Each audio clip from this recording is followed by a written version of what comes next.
एक बहुत आलीशान बंगले के अंदर एक औरत विनीता टीवी पर न्यूज देख रही थी। आज गुप्ता सिस्टर का ब्राइडल मेकअप सिर्फ देश में नहीं बल्कि पूरी दुनिया में वायरल चल रहा है। बड़े बड़े फिल्म स्टार्स, बड़े बड़े बिजनेसमैन की लड़कियां गुप्ता सिस्टर का ब्राइडल मेकअप कराने के लिए तरस रही हैं। अगर आप भी गुप्ता सिस्टर का ब्राइडल मेकअप कराना चाहते हैं तो नीचे दिए गए मेल पर कांटेक्ट कर सकते हैं। पर बहुत मुश्किल है शिवरात्रि के टाइम पर ये मेकअप करा पाना। इस शिवरात्रि के मौके पर मैं अपना ब्राइडल मेकअप गुप्ता सिस्टर से करवाऊंगी। तभी वहाँ पर विनीता की एक सहेली आ गई। बड़े बड़े सपने देखना छोड़ दे विनीता, तू चाहे कितनी भी बड़ी बिजनेसमैन की लड़की क्यों ना हो, गुप्ता सिस्टर से ब्राइडल मेकअप कराना हर किसी के बस की बात नहीं है। इस समय उनके पास इतने ऑर्डर्स लगे हुए हैं कि इंटरनेट तक ब्लॉक हो गया था कल रात। तू शायद अभी मेरे पापा को अच्छी तरह से जानती नहीं है। बड़े बड़े नेताओं को मेरे पापा फंड करते हैं, उन दोनों बहनों को तो घर से उठा लेंगे मेरे पापा। गुप्ता सिस्टर से विनीता अपना मेकअप करवा पाएगी या नहीं, ये जानने के लिए कहानी को बिल्कुल शुरू से स्टार्ट करना होगा। आज से लगभग 20 साल पहले कौशल्या नाम की एक औरत मंदिर के बाहर पूजा का सामान बेचा करती थी। एक रोज एक औरत उसके पास आई। जल्दी से एक पूजा की थाली लगा दे, जल्दी से भगवान के दर्शन कर लूं, फिर मुझे पार्टी में भी जाना है। जी मेम साहब, बस अभी देती हूँ। कौशल्या ने पूजा की एक थाली तैयार कर दी। मेम साहब 51 रुपए हुए आपके।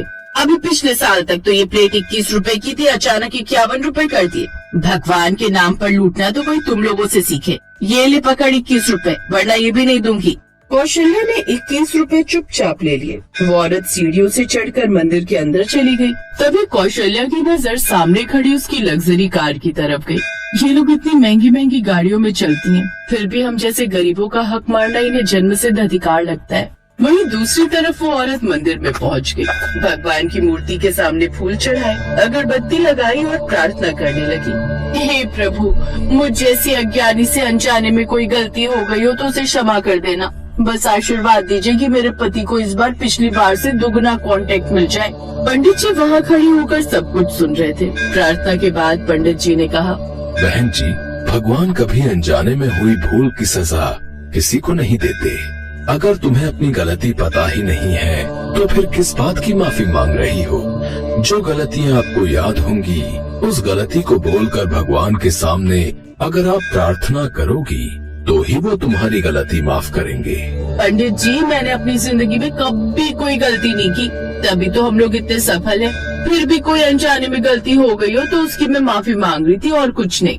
इतना बोलकर वो औरत वहाँ से चली गई। तभी पंडित जी ने सोचा, अभी अभी बेचारी बाहर बैठी फूल वाली का दिल दुखा कर आ रही है ये औरत और कह रही है कभी कोई गलती ही नहीं की। ऐसे दिन भर में 100 गलतियाँ कर जाती होंगी इन जैसी औरतें। खैर, दिन भर फूल माला बेचने के बाद कौशल्या अपनी झोपड़पट्टी पहुंच गई। वहाँ उसकी 2 बेटियां पायल और पूनम मोमबत्ती जलाकर पढ़ाई कर रही थी। अरे पायल, पूनम, तुम दोनों पढ़ाई कर रही हो, लेकिन तुम दोनों तो स्कूल ही नहीं जाती। माँ, हम तीनों का एक दूसरे के अलावा कोई नहीं है, लेकिन हम चाहते हैं कि जब हम बड़े हो जाएं, तब आपको कोई काम न करने दे, हमारी भी जिंदगी सुख चैन से कटे।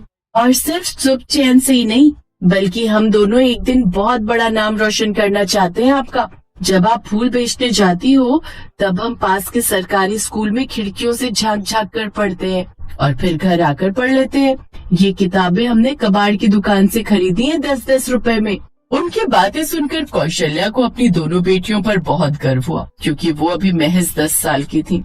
अगर इनके पिताजी जिंदा होते तो हमारी बेटियां भी पढ़ पाती। कौशल्या बड़ी मुश्किल से अपनी बच्चियों के लिए 2 वक्त की रोटी जुटा पाती थी। ऐसे दिन बीत रहे थे। फिर एक दिन कौशल्या के पास पंडित जी आए। कैसी हो बहन, कोई तकलीफ तो नहीं है? नहीं पंडित जी, मैं बिल्कुल ठीक हूँ। सब आपका और ऊपर वाले का आशीर्वाद है। अरे मेरा इसमें क्या है, जो भी करता है ऊपर वाला ही करता है। वैसे मैं आपसे ये कहने आया था कि जो इस मंदिर के ट्रस्टी हैं, उनकी बेटी की कल शादी है। आप अपनी दोनों बेटियों के साथ आमंत्रित हैं। ठीक है पंडित जी, आपने कहा है तो हम जरूर आएंगे। अगले दिन कौशल्या अपनी दोनों बेटियों को साधारण से कपड़े पहनाकर शादी में पहुंच गई। कौशल्या ने एक बहुत ही खूबसूरत फूलों का गुलदस्ता बनाया था और अपनी बेटियों से कहा, पायल, पूनम, चलो स्टेज पर चलते हैं और ये गुलदस्ता दूल्हा दुल्हन को दे देते हैं। देखो ओबरॉय साहब की बेटी कितनी सुंदर लग रही है दुल्हन के लिबास में। हाँ माँ, इनका चेहरा तो बिल्कुल हीरोइन जैसा लग रहा है। पायल, ये असली में ऐसी नहीं दिखती। ये सब तो ब्राइडल मेकअप का कमाल है। कल हमने पढ़ा था ना मेकअप के बारे में। खैर, कौशल्या अपनी दोनों बेटियों के साथ स्टेज पर पहुंच गई और दुल्हन को फूलों का गुलदस्ता दे दिया। इन भिखारियों को स्टेज पर किसने आने दिया? सिक्योरिटी, इन्हें भगाओ यहाँ से, इनके लिए बाहर खाना लगा हुआ है। ये क्या कह रही हो बेटी, हम भिखारी नहीं है। जिस मंदिर को मेरे पापा दान करते हैं उसी मंदिर के बाहर तुम फूल बेचती हो ना, इससे ज्यादा तुम्हारी औकात नहीं है। तभी वहाँ पर पंडित जी और दुल्हन के पिता भी पहुँच गए। तुम इनसे किस तरह से बात कर रही हो? इन्हें मैंने बुलाया है। रहने दीजिए भाई साहब, हमारी हालत ही कुछ ऐसी है कि लोग हमें अपने पास नहीं खड़ा करना चाहते। पायल, पूनम, ये गुलदस्ता यहाँ रख दो, चलो चलते हैं। कौशल्या अपनी दोनों बेटियों के साथ वहाँ से बिना कुछ खाए पिए वापस आ गई। लेकिन उस दिन के बाद पायल और पूनम को उस लड़की के ऊपर बहुत गुस्सा आने लगा। मेरा तो मन कर रहा था कि उसके मुंह पर पानी डालकर उसका पूरा मेकअप खराब कर दूं, ताकि उसकी असली सूरत लोगों के सामने आ जाए। अपने मेकअप की खूबसूरती पर इतना घमंड, इसका घमंड एक दिन चूर चूर न किया हमने तो हमारा जिंदा रहना ही व्यर्थ है इस दुनिया में। अरे बेटा, इतनी छोटी सी उम्र में इतना गुस्सा अच्छी बात नहीं है। ये सब तो हमें झेलना ही पड़ेगा क्योंकि हम बहुत गरीब। तो इसी तरह से समय बीत रहा था और उसकी दोनों बेटियां जवान हो गई। अब उनकी दोनों बेटियां घर के बाहर फूलों का गुलदस्ता बनाकर भी बेचने लगी थी, जिससे उनकी कमाई थोड़ी बढ़ गई थी।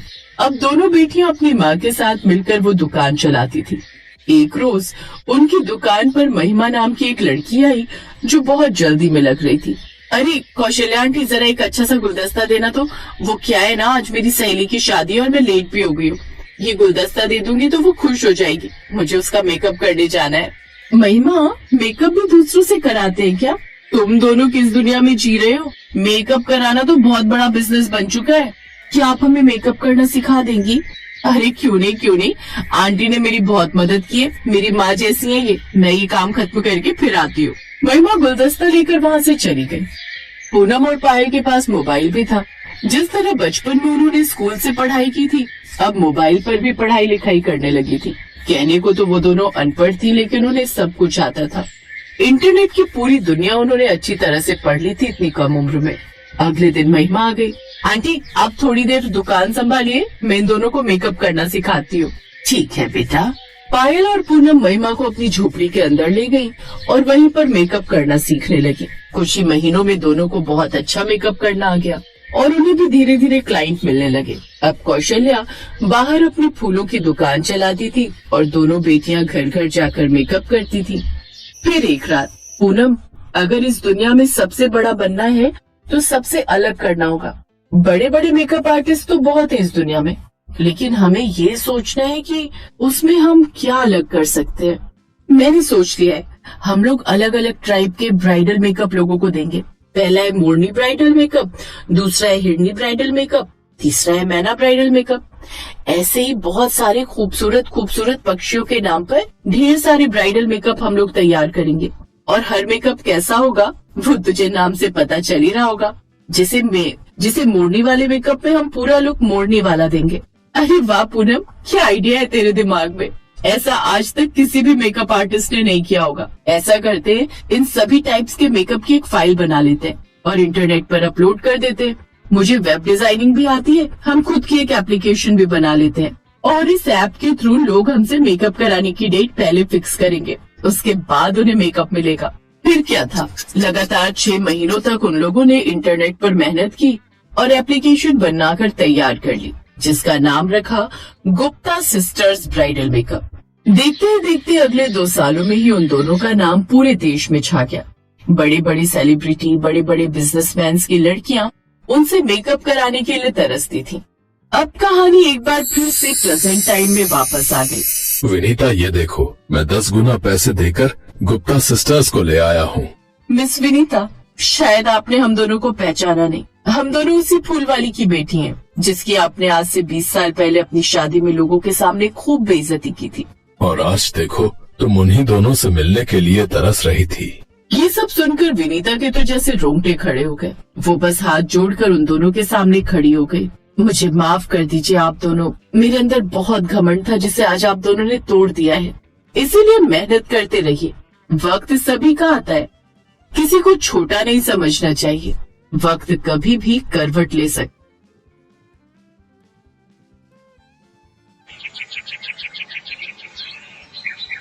रुद्रपुर शहर में सुनीता अपनी 5 बेटियों के साथ गरीबी की जिंदगी जी रही थी।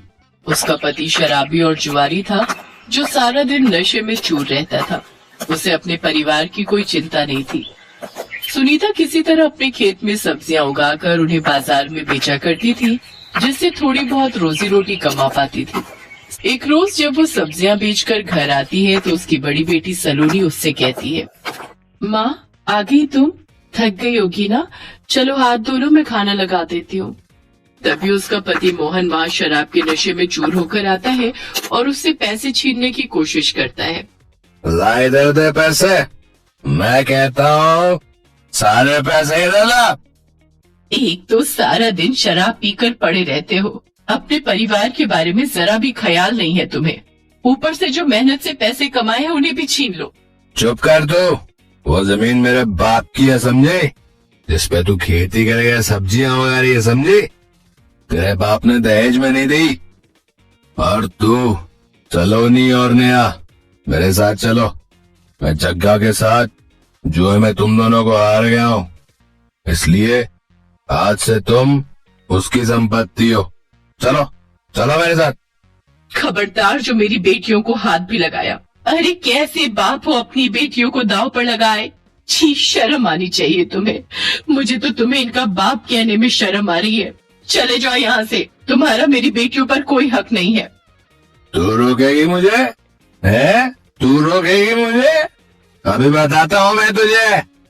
ये कहकर मोहन सुनीता के बाल पकड़कर उसे मारने लगता है। पांचों बेटियां अपनी माँ को छुड़ाने की कोशिश करती हैं कि कुछ देर बाद इसी धक्का-मुक्की में मोहन लड़खड़ा कर गिरने लगता है और फिर दीवार से उसका सर टकरा जाता है। सर में चोट लगने के कारण उसकी मौत हो जाती है। ऐसे दुष्ट अत्याचारी इंसान को यही सजा मिलनी चाहिए थी। आज तक अपनी बच्चियों का पेट पालने के लिए 1 रुपया तक नहीं कमाया, उल्टा उन्हें बेचने की बात करता है। अच्छा ही हुआ जो तू हमारी जिंदगी से चला गया। सुनीता को अपने शराबी पति की मौत का जरा भी गम नहीं होता। ऐसे ही कुछ दिन बीत जाते हैं। एक रोज पड़ोस में रहने वाली अनुपमा की बेटी की शादी थी। वो सुनीता को शादी का निमंत्रण देने उसके घर आती है। सुनीता, मेरी बेटी की शादी पक्की हो गई है। एक बड़े घर में रिश्ता हुआ है उसका।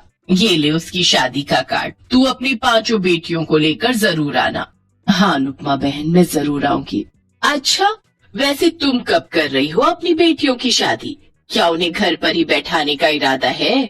वैसे भी तुम इन 5 की शादी करोगी कैसे?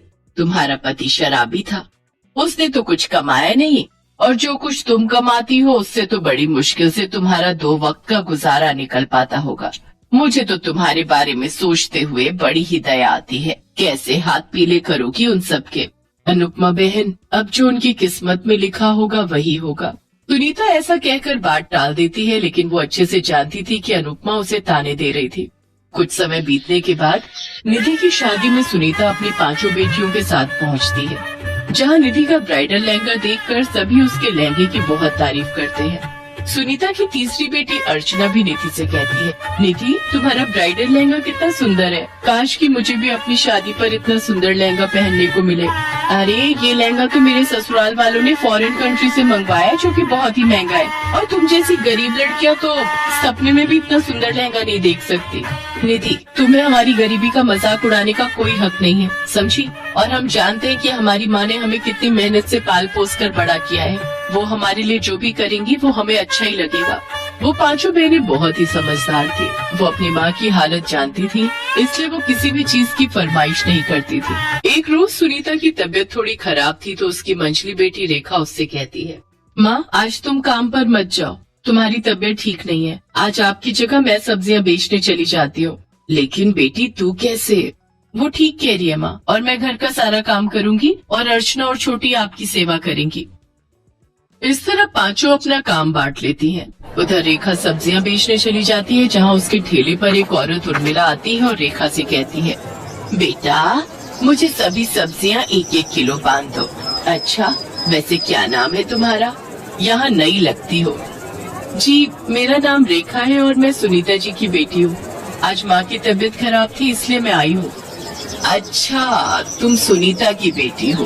तुम्हारी माँ बहुत मेहनती है और तुम भी बहुत सुंदर और गुणी हो। वैसे तुम्हारा घर कहाँ है? मैं सुनीता से मिलकर उसका हाल चाल जानना चाहती हूँ। रेखा उसे अपने घर ले जाती है, जहाँ उर्मिला देखती है कि उसकी 5 बेटियां हैं और 5 ही बहुत सुंदर हैं। सुनीता, तुम्हारी 5 बेटियां कितनी सुंदर और गुणवान हैं। मुझे अपने 5 बेटों के लिए ऐसी ही लड़कियां चाहिए थी। अगर तुम्हें ऐतराज ना हो तो क्या तुम मेरे बेटों से अपनी बेटियों की शादी करवाओगी? ये तो मेरी बेटियों का सौभाग्य होगा मैडम, लेकिन आप तो जानती हैं मेरी इतनी हैसियत नहीं कि मैं आपसे रिश्ता जोड़ सकूं।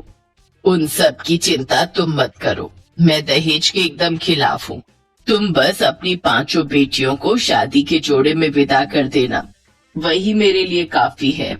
सुनीता ये जानकर बहुत खुश थी कि उसके तो मानो भाग ही खुल गए हो, जो एक साथ 5 लड़कियों का रिश्ता खुद चलकर उनके घर आया। लेकिन उसे अब चिंता थी तो 5 की शादी के जोड़े की।